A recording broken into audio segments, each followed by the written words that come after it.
Good afternoon, everyone. Thank you so much for joining us on this afternoon for what we hope will be a very exciting conversation about outdoor play in early childhood education. We're so pleased to be joining you here today with members of our steering committee. My name is Mariana Brussoni. I'm a professor at the University of British Columbia, the director of the Human Early Learning Partnership, and one of the lead investigators on the research project that stemmed the work that we're going to be discussing today with you. And I am so delighted to be joining you today with members of our steering committee, and we'll be introducing them fully in a moment.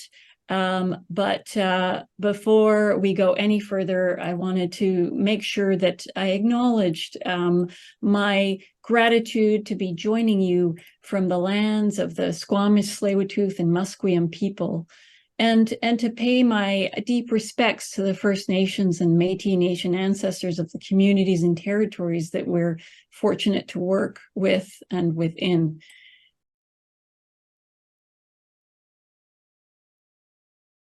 So before we go any further, I wanted to introduce one of our elders, Elder Jean, to do our land acknowledgement and to start us off in a good way. And Elder Jean is one of our honored steering committee members, and she's the proud mother of 2 sons, 7 grandchildren, 3 great-grandchildren, and 4 step-grandchildren. And she's honored to have a grandchild with Down syndrome, a great-grandchild with autism, as well as an adopted grandchild with complex support needs. So with that, thank you so much, Elder Jean, and I'll turn it over to you. Thank you, Mariana. Bona pre miji kakiawa yak. Good afternoon, everyone. I welcome you from my home on the unceded shared territory of the Boundary and the chosen home of the Boundary Métis Community Association. I respectfully acknowledge and honor all First Nations peoples across Turtle Island, giving thanks for their stewardship of the many lands we all call home. My prayer.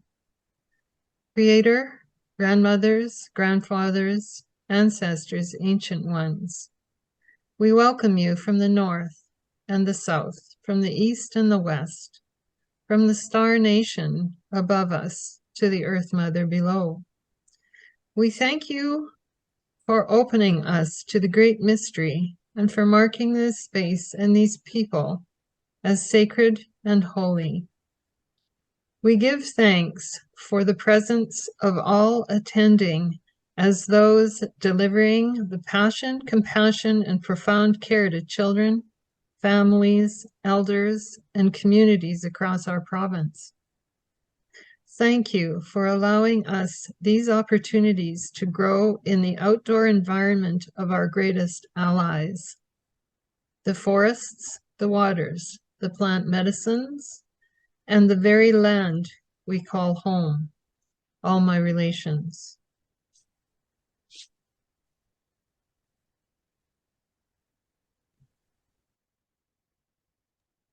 Thank you so much, Elder Jean, for those beautiful and inspiring words. We are so lucky to have you amongst us and for you to share your learnings with us. I wanted to turn it over to Quay, who is from UBC Health, to introduce us to this Health After 2020 program. Thanks, Mariana. Good afternoon, everyone. My name is Quay, and I'm the research manager with UBC Health. I currently oversee Health After 2020, which is an initiative led by UBC Health, and we're really thrilled to be here today to support the dialogue session. I'd like to just share a few comments about UBC Health and the program, just to kind of give a bit of context as to why we're here today. So UBC Health works under the Office of the Vice President Health at UBC. We recognize the growing need for collaborations that address the complex and interconnected problems facing society. We facilitate collaborations across disciplines, faculties, and campuses, as well as with health partners and communities. And our work enables us to improve the ways that we collectively train people, develop knowledge, and foster and support health. And so through our initiatives, we aim to support an active community of health research practice and mentorship, bring together scholars, students, and community partners to discuss important topics related to the health and well-being of society, and advance interdisciplinary knowledge translation. As I think most of us are well aware, our understanding of the determinants and experience of health and well-being has changed. In 2020, the COVID pandemic accelerated some existing trends and put spotlights on others, and we're continuing to address the broad effects of the pandemic. We have the opportunity to learn from our collective experiences and to think differently about how we define and value health, how we understand the complex systems that produce health, and how we rise to the challenge of supporting health equity across individuals, community, and society. So the Health After 2020 program is designed to support researchers to engage in interdisciplinary collaborations, as well as to build a community of UBC Health scholars. And through the development of these research collaborations, cross-campus conversations, and open dialogue sessions, such as the one you're participating in today, the program convenes and informs people at the inflection point in our society created by the pandemic. We provided support to 15 interdisciplinary teams to advance their collaborative research and engage in broader community through dialogue sessions. And as we move beyond the acute stages of the pandemic, we're committed to working together to facilitate collaborations that emphasize community engagement and putting knowledge into action. In support of this, we've now partnered with the UBC Knowledge Exchange Unit to build capacity in these areas. The next cohort of UBC Health Scholars will be announced in the coming weeks, and we're really excited to see the engagement and impact that these new collaborations will achieve, building on the experience and the achievements of the past cohorts. So as I said at the beginning, we're really proud to support today's session, which is going to focus on the importance of outdoor play. You're going to hear some diverse perspectives on the why and how behind outdoor play, including locally guided and sustainable methods to break down barriers to outdoor play in early learning and childhood centers in BC, and practical ways to support outdoor play. So thank you all for being here today, and I'll pass it back to Mariana. Thank you, Tio. And we're just so delighted to be supported by the Health After 2020 program for this work. So I wanted to begin by introducing you to our team, but just a little bit of kind of housekeeping in that you'll be putting any questions you have in the chat, but because we have a number of us who will be speaking, we're going to leave the question and answer period until the end. So if you can either just remember your questions to put them in later, or we'll do our best to find them in the chat if you put them in throughout this program. So I'm really so excited to introduce our team members who have worked so hard to make this project possible. We've got our co-principal investigator, Sheila Grieve, who you'll hear from today from the Vancouver Island University, research coordinators, Rachel, Dawn, and Christina, and our amazing lab members, Mlieczko, Emily, Lauren, and Chelsea, who've been working so hard on this project. And our gratitude as well to the Government of Canada and BC Cancer for funding this work.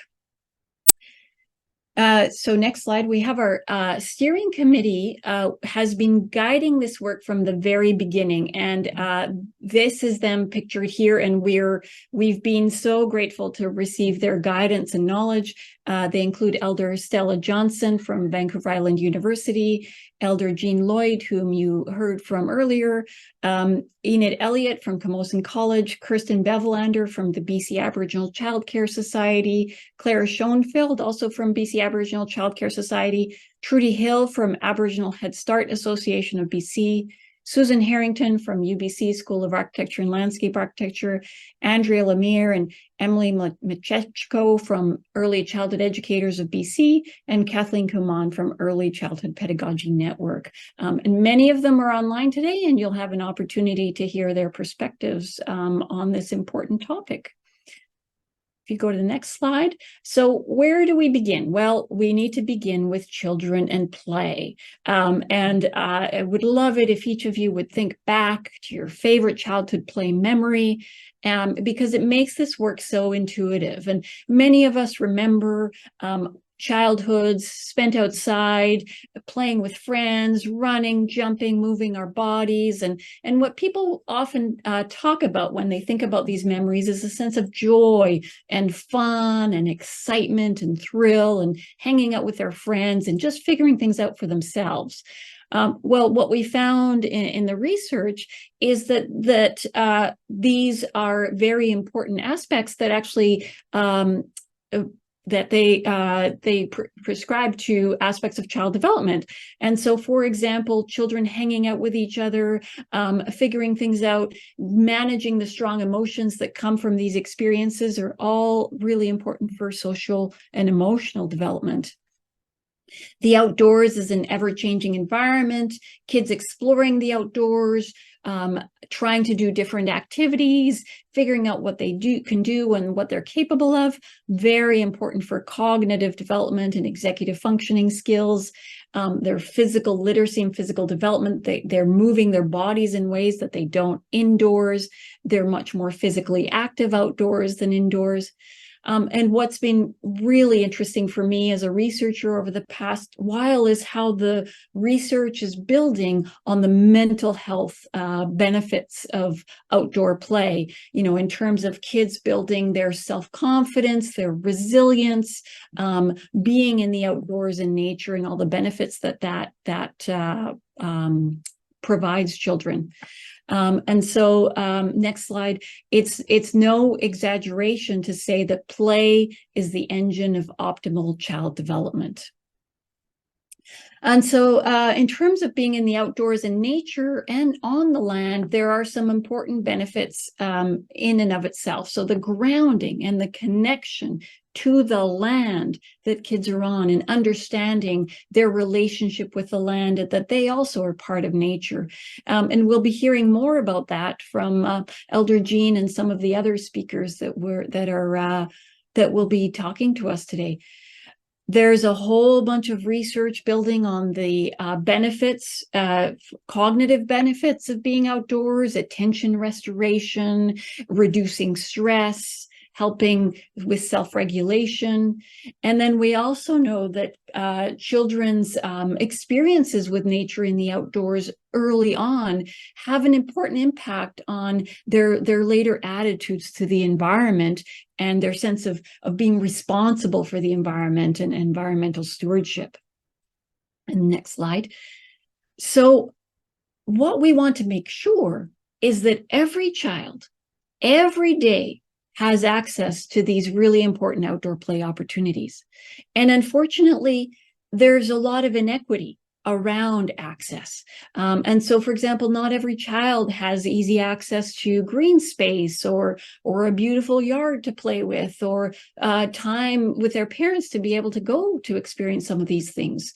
And so childcare is a really important place to ensure that kids are able to get these experiences and to have these rich outdoor play opportunities while they're there.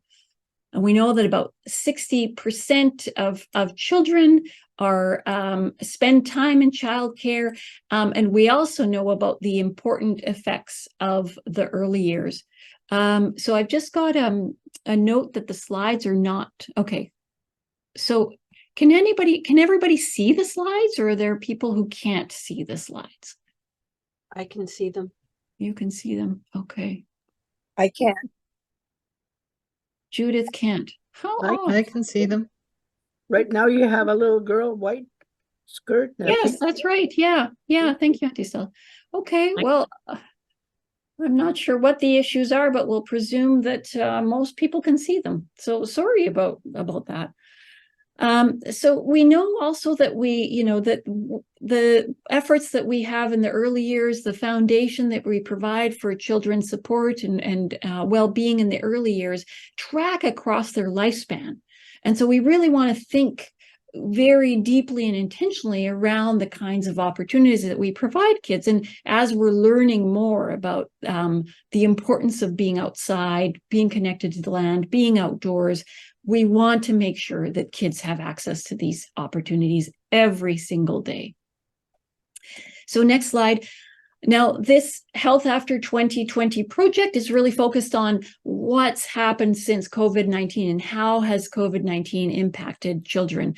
Well, so referring to COVID-19, I know we kind of hate to go back in time, but you might remember those entreaties for all of us to get outside, particularly when we're socializing. And in fact, this is the hierarchy of infection prevention and exposure control measures for communicable diseases. So when public health people like Bonnie Hendry try and figure out how to reduce exposure to diseases, this is what they look like.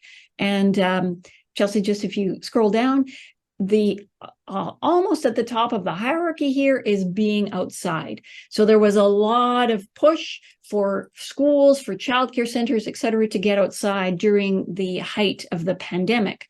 And there's lots of good reasons for that, not only for in transmission control. If you go to the next slide, we know. Yeah, go ahead. To say if you could have the writing a little bit larger, but this is good that you just went to the next slide, but the other one was hard to see. Hard to see. Okay. But yeah. This is good now. Hopefully the rest of them are okay. Yeah. Thank you, Auntie Stella. So being outside, just in terms of general communicable disease, is important not only to reduce transmission, but because it also increases the body's immunity. So, and that happens through physical activity, through exposure to vitamin D, as well as through the mental health benefits of being outdoors. And there's, as we've talked about, there's tremendous benefits to well-being. And while I've been chatting about the research and all that, what you'll be hearing later on is some of the really concrete ways that this affects children, as we'll be hearing stories of kids outdoors. So next slide. So in our lab, we've been trying to figure out, okay, so how do we support childcare centers in being able to get kids outside? And so we've done some research trying to figure out, so what are the things that get in their way? And can we figure out ways to get rid of those barriers and challenges? So we did some research, and if you go to the next slide, this will be surprising to no one who works in childcare. It's complex, it's multi-layered. You've got some challenges for the childcare educators themselves in terms of their beliefs around outdoor play, their roles, their beliefs around their roles as educators, how their thoughts around the children's competence to take risks, whether they're confident in supervising the children taking those risks, and their interpretation of licensing regulations. There's also a lot of interpersonal issues, the relationship with their colleagues in terms of maybe we're not all on the same page, their relationship with the supervisors of the centers and the licensing officers, as well as the parents and families of the kids. The facilities themselves might not have adequate outdoor space or facility space, and might not have kind of a shared understanding over the importance of these issues. And then at the societal level, you have social norms around, is it okay to be outside in all kinds of weather? How afraid are we of injuries? Are we comfortable with risk-taking? Policies and regulations and so on that influence this work. And so, for example, some of the quotes that we've heard from ECEs when we've done this work is, well, I'd like to let them climb trees, but how high should I let them go? Or talking about their colleagues that we just don't have the same understanding of what outdoor play is. Or concerns around licensing officers saying things like, well, if children get hurt, my licensing officer will write me up for that. So what we've been thinking about is how do we kind of strip away the layers of this onion to give support at these different levels. And if you go to the next slide, Chelsea. What we've done for the Pro-Eco or Promoting Early Childhood Outside project is develop 4 components to try and support these different layers. So first of all is the outdoor play policy, thinking about, how do we make sure that the childcare center is really thinking about the importance of outdoor play for them. And so they think about that from a values side of things, and then that gets fed into all of their other efforts, like their supervision plans or so on. And so that there's an infrastructure and framework and thinking that supports this, that's kind of ground into all of the work of the centers. We have extensive training and curriculum development and support. And in the case of this project, that's being provided through EBC and BC Aboriginal Childcare Society's Learning Outside Together program, which is a fabulous 10-week program. We have modifications to the outdoor environment. So, for example, bringing in more natural materials, more loose parts, more of those affordances to enrich children's play opportunities. And then we have engagement with the families and the parents and the community themselves to help them understand why outdoor play is so important. And so while we have these 4 components, we're working with each of the centers to make those components fit with their context and their interests and their community.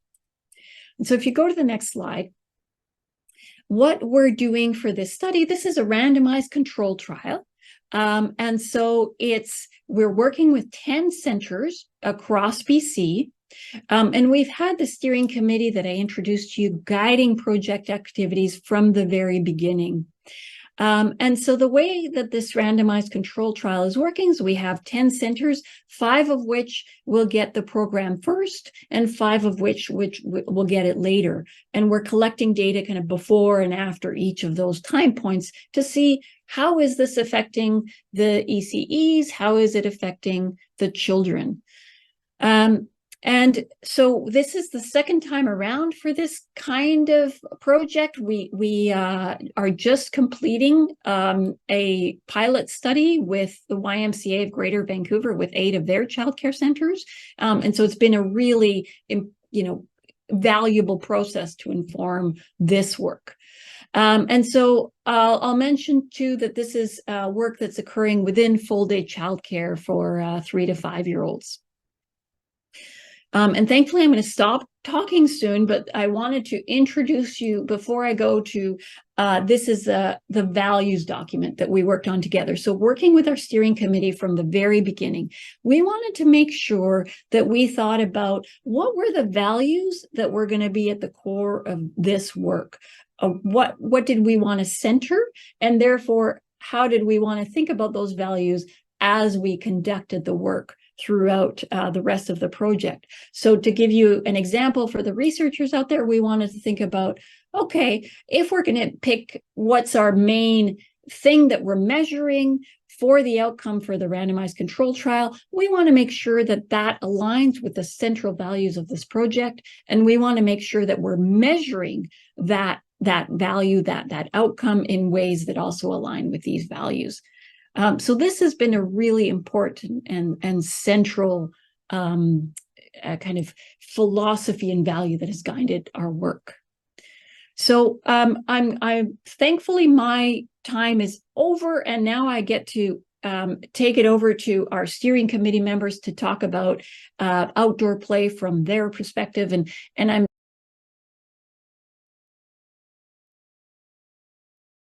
delighted to pass it back to Elder Jean to tell us some of her stories.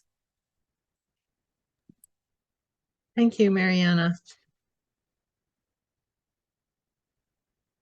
These are some of my most pleasant memories during the time that I was at a local childcare facility.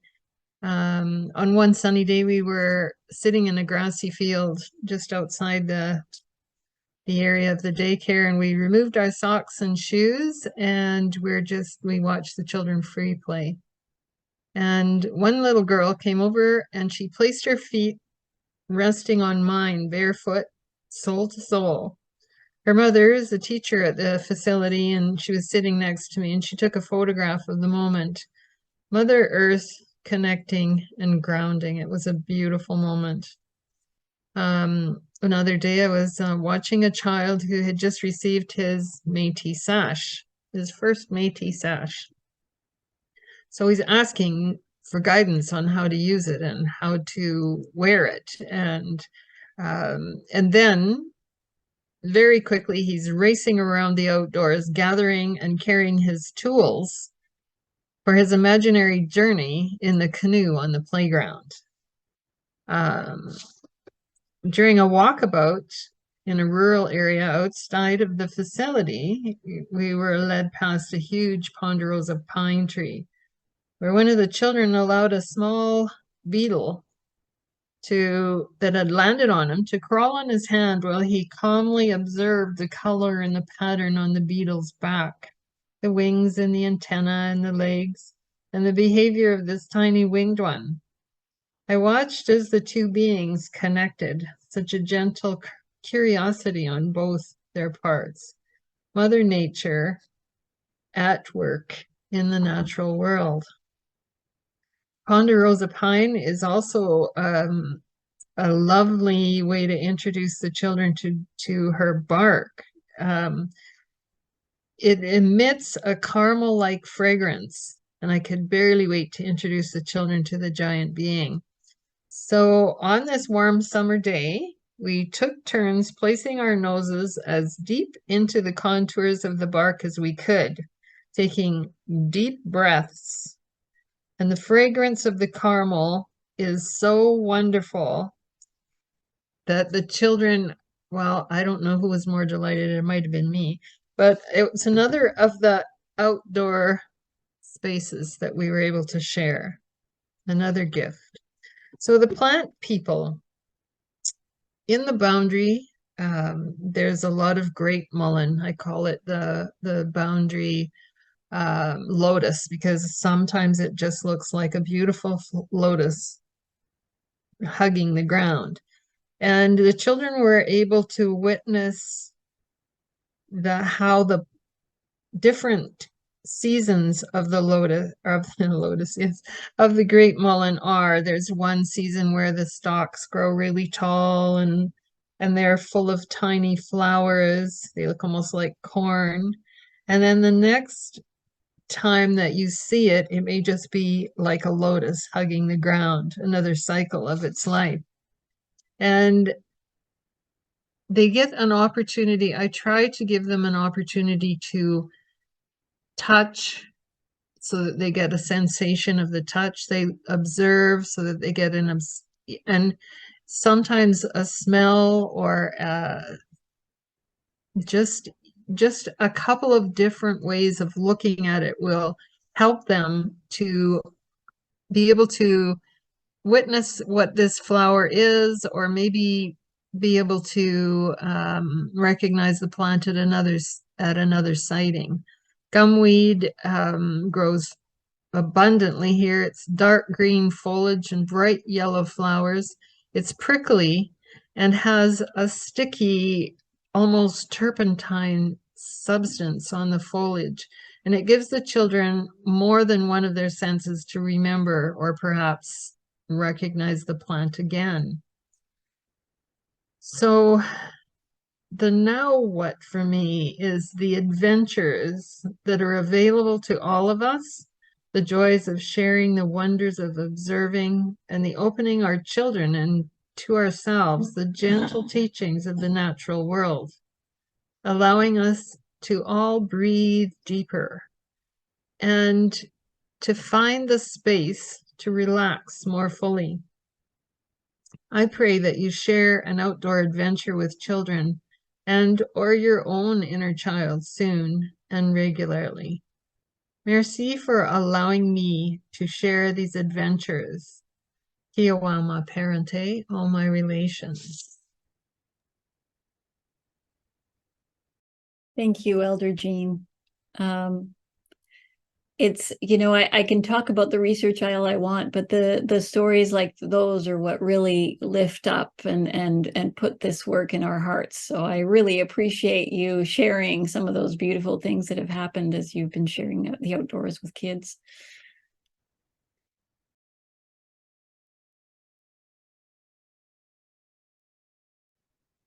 I wanted to, we now wanted to provide the perspective, okay, so why is it so important to think about training early childhood educators in the importance of outdoor play? And so with that, I want to hand it over to Sheila Grieve, who's a Métis professor of early childhood education at Vancouver Island University, and Enid Elliot, who's an instructor at Camosun College and adjunct professor at University of Victoria.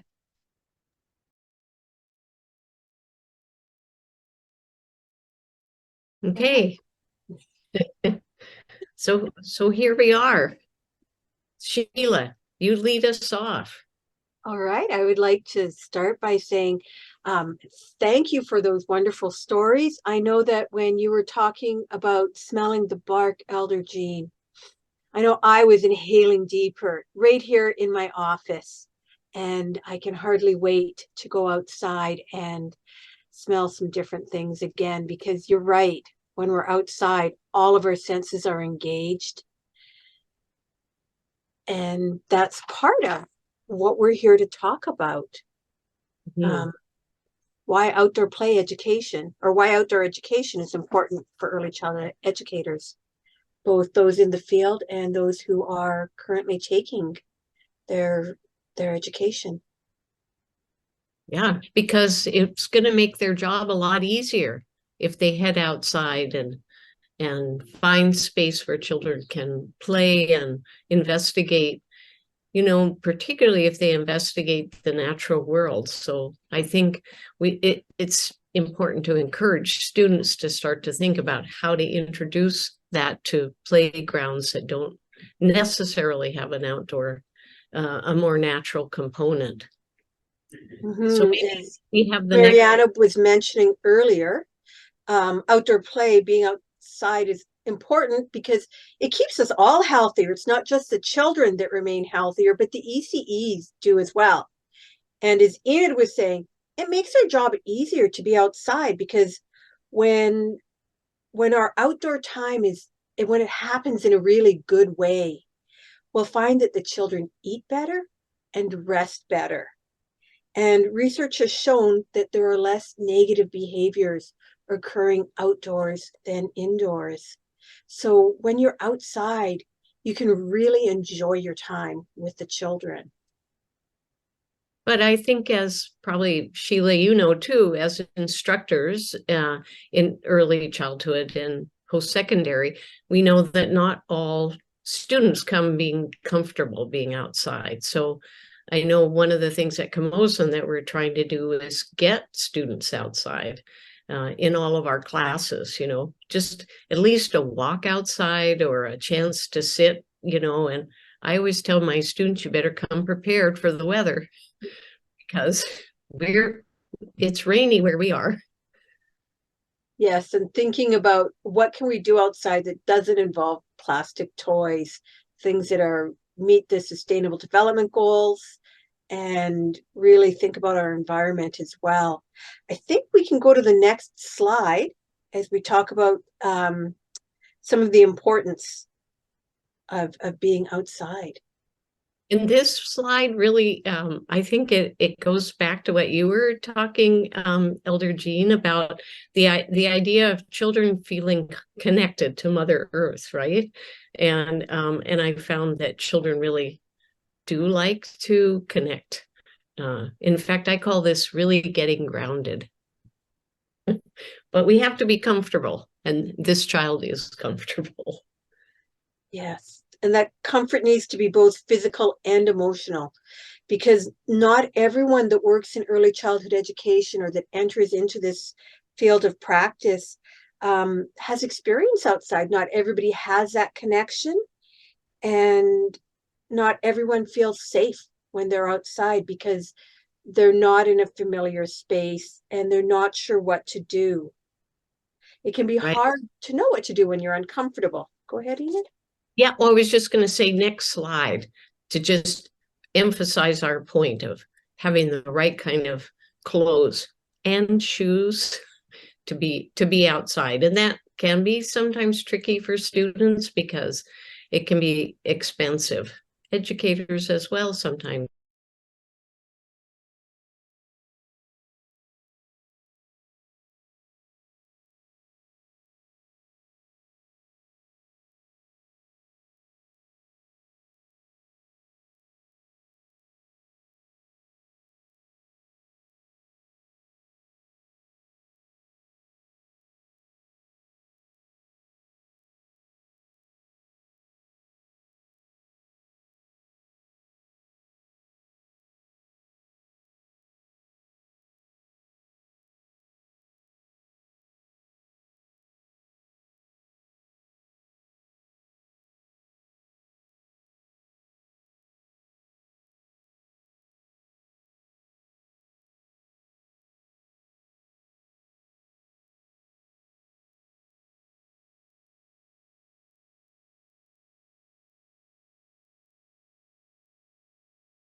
Now, I'm really pleased to be able to pass it on to Professor Susan Herrington from the School of Architecture and Landscape Architecture. We've been hearing about her work throughout, teasing you with what's coming, and here she's come just in time to tell us about really how we can make simple changes to outdoor play spaces to support children's connection with the land. So I'll pass it over to you, Susan. Thank you. Thanks, Mariana. Hi.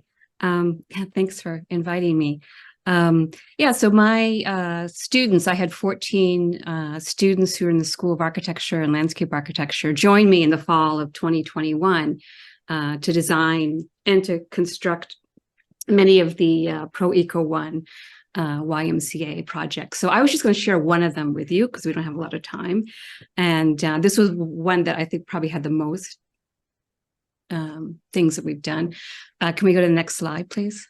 Yeah, so the students used the 7 Cs design guidelines, which is a Vancouver-derived based childcare design guide for outdoor play in childcare centers. And they also, another guide for them was some of the feedback received from the early childhood educators who kind of stressed to us that they needed in their spaces, risky play, nature play. They had a lot of plastic loose parts. A lot of the plants were dead. So we were kind of bringing those to our design work as well. Next, please. Yeah, so this is the center. It's got good bones, as you can see. So it did have some plants that were alive. It's got some rocks and natural material.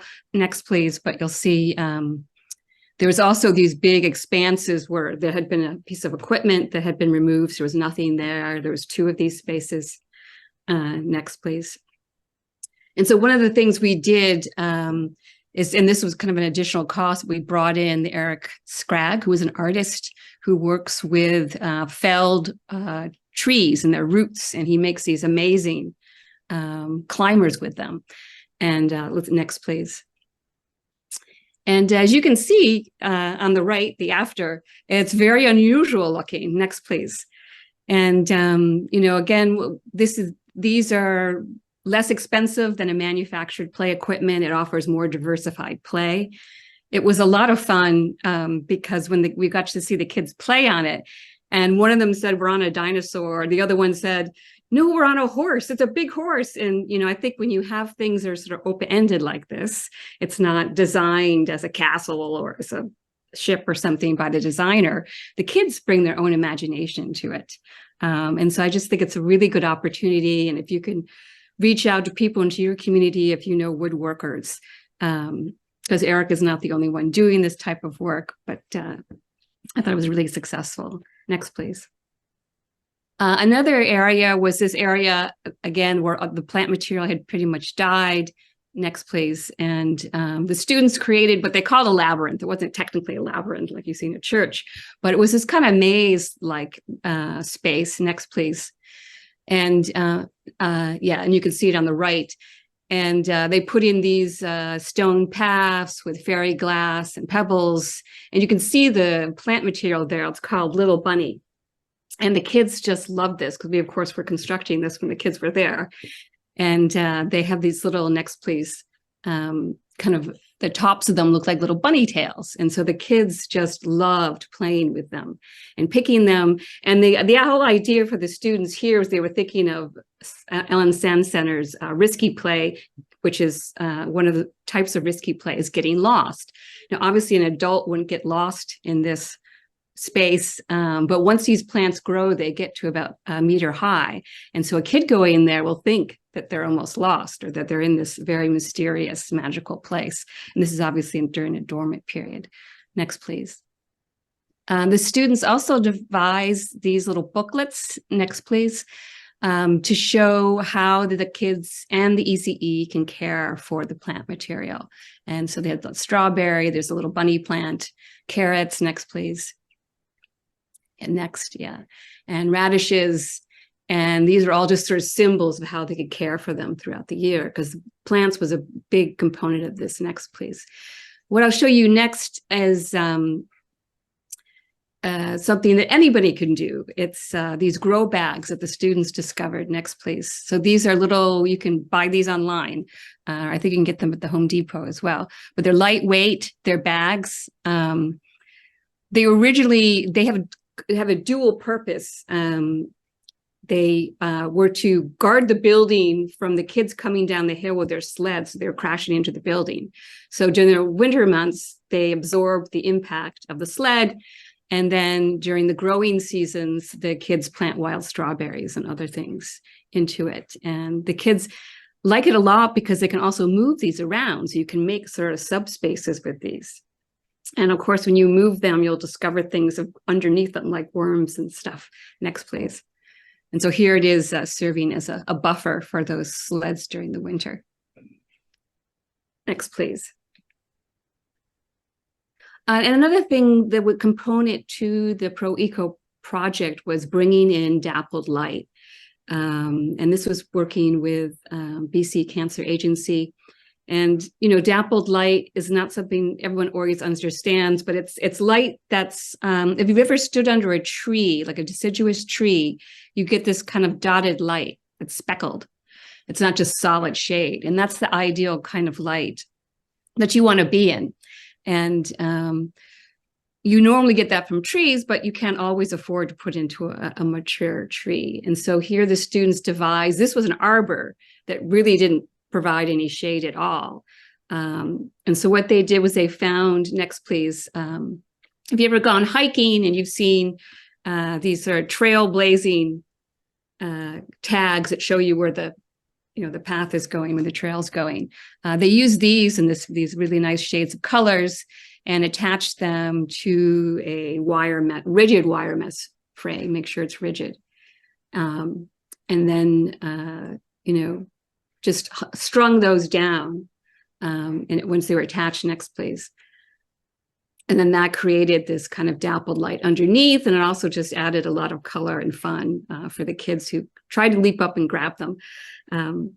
But again, this is also an example of like using something that you've seen outside. You've seen them when you've gone hiking, but you've never seen them in a play space, but here they can be used as one. And they also took this material in other projects and wove them through fencing. Next, please.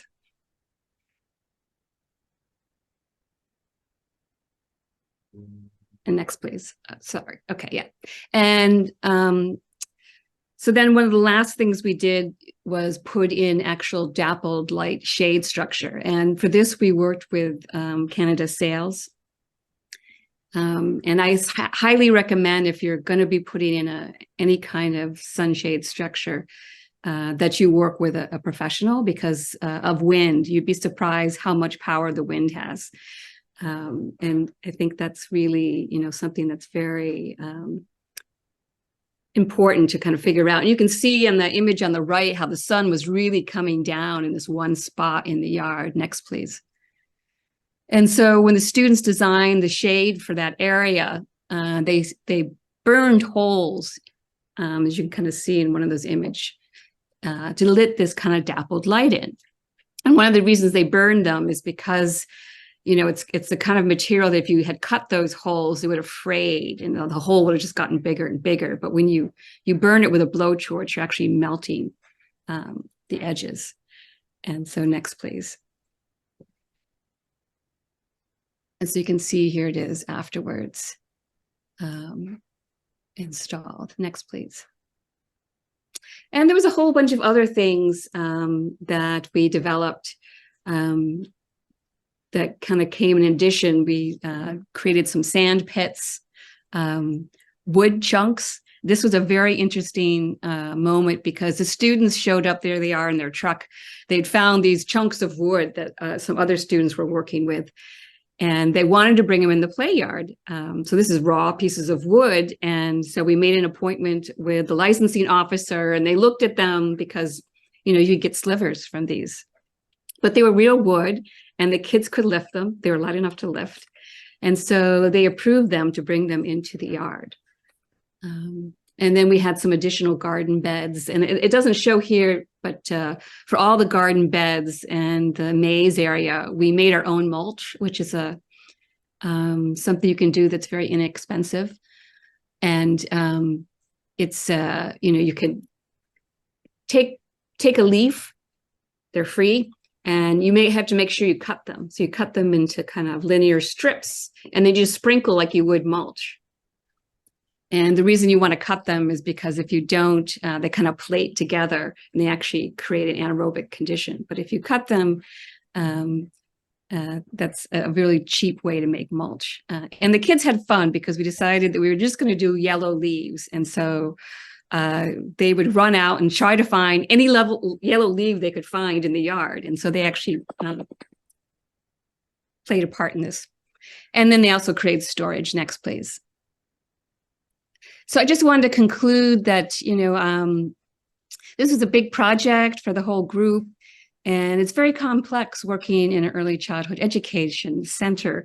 And I think, you just need to make sure everyone kind of gets on board, not only the parents and the kids, but particularly the ECE too, because this is their work area. This is, they know the children, and getting to know what their viewpoints are is just really important. And the other people are licensing officers who this is a regulatory space and who are extremely busy.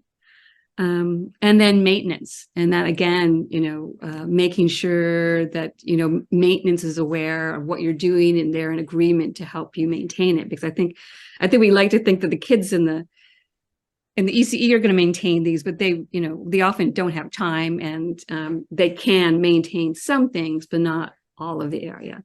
And I think the second thing that was really impacted this project, and I think future kind of build projects, is climate change. I mean, we built this in November 2021, and we had severe atmospheric rivers.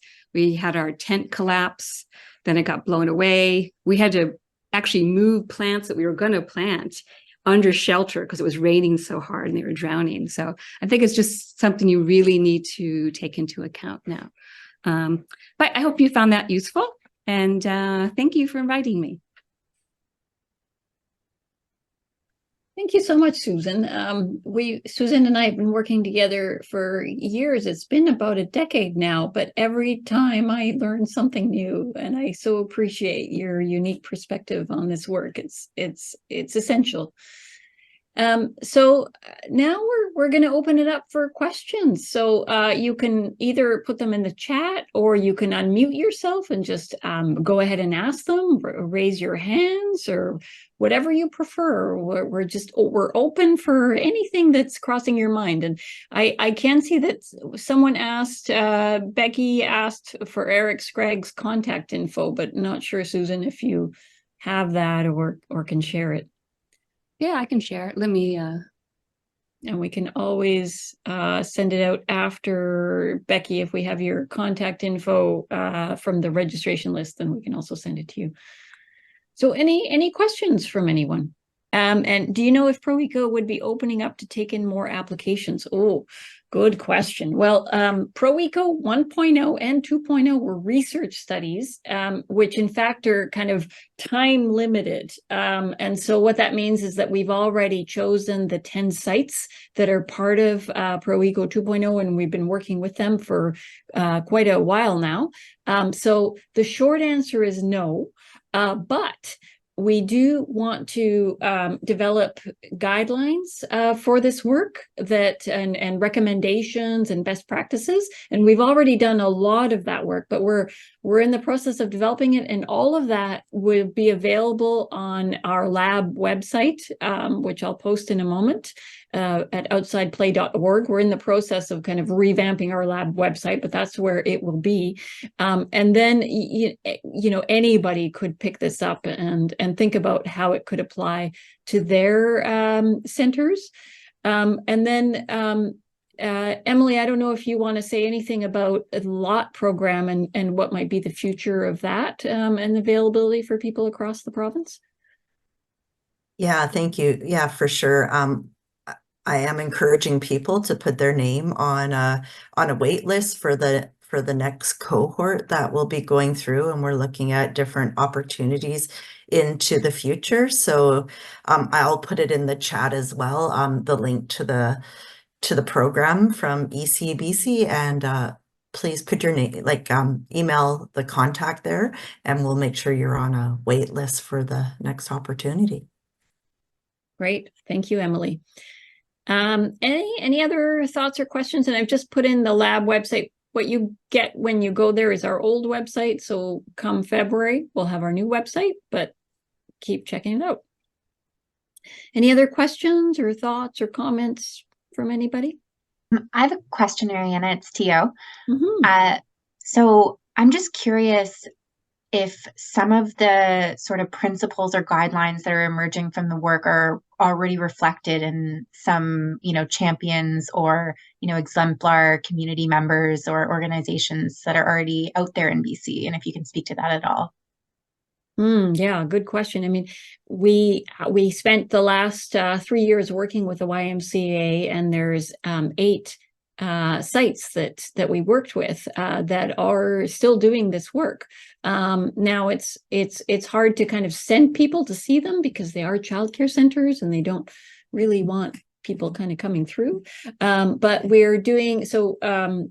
Susan published the work that she showed today in a peer-reviewed paper that I'll put in the chat, and it's accessible to anyone. And the good thing is you don't actually have to read the paper. You could just look at the pictures because there's so many beautiful pictures in there. So for those of you who aren't researchers and find that sort of thing not so fun to read, I don't blame you. Lots of beautiful pictures in there. And then I think that the best thing to do is really to have a look at some of the pictures that are available online, because we just can't send people to childcare centers to have a look. Are you thinking of like other public spaces, Mariana? Yeah, public spaces, or and also actually I would say that UBC is UBC Childcare has a lot of exemplary spaces if you ever have a chance to tour some of those. And then public spaces, I guess, Susan, do you have recommendations for public spaces that people could go to see all of this in action? Garden City Park is a great, it's open to the public, but that's a great project. It's in Richmond on number 4 Road. There's also Terra Nova Park, which is just down the street if you're in that area. If you're in Vancouver, Rainbow Park is a great example. So yeah, we're slowly getting more exciting play spaces and more interactive play spaces and more natural play spaces. But yeah, I mean, I think obviously it's easier to see these ones that are open to the public. UBC has a few hidden ones out there as well. If you're doing a little walk around, like there's a few wood climbing structures that are hiding in and around on campus. Any other questions or comments? There was something that Becky posted around the opportunities through ECE that Emily responded to, but I'll just read it out for folks. So what are the opportunities through ECE BC?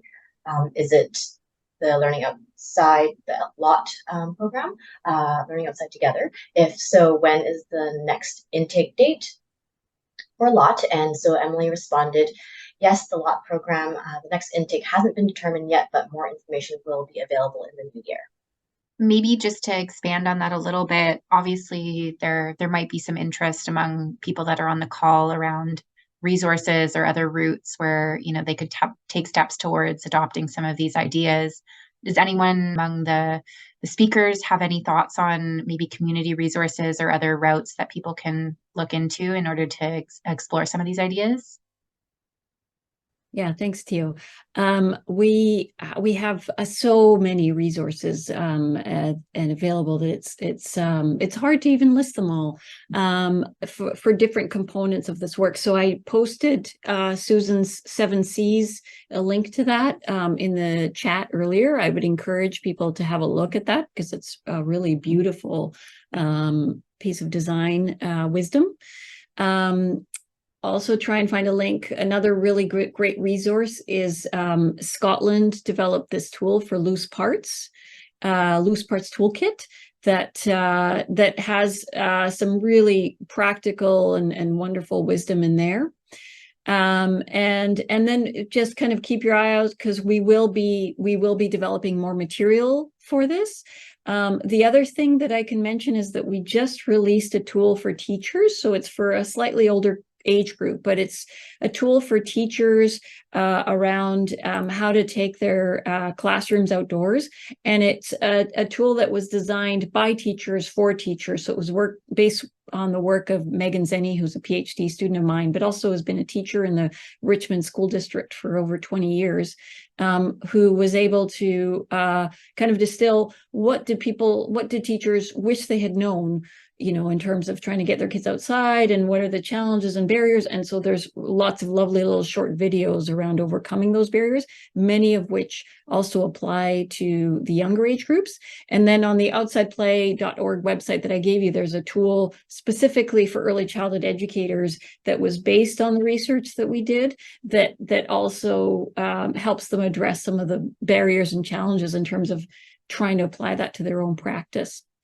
I see, Susan, I don't know if you have anything further you wanted to share?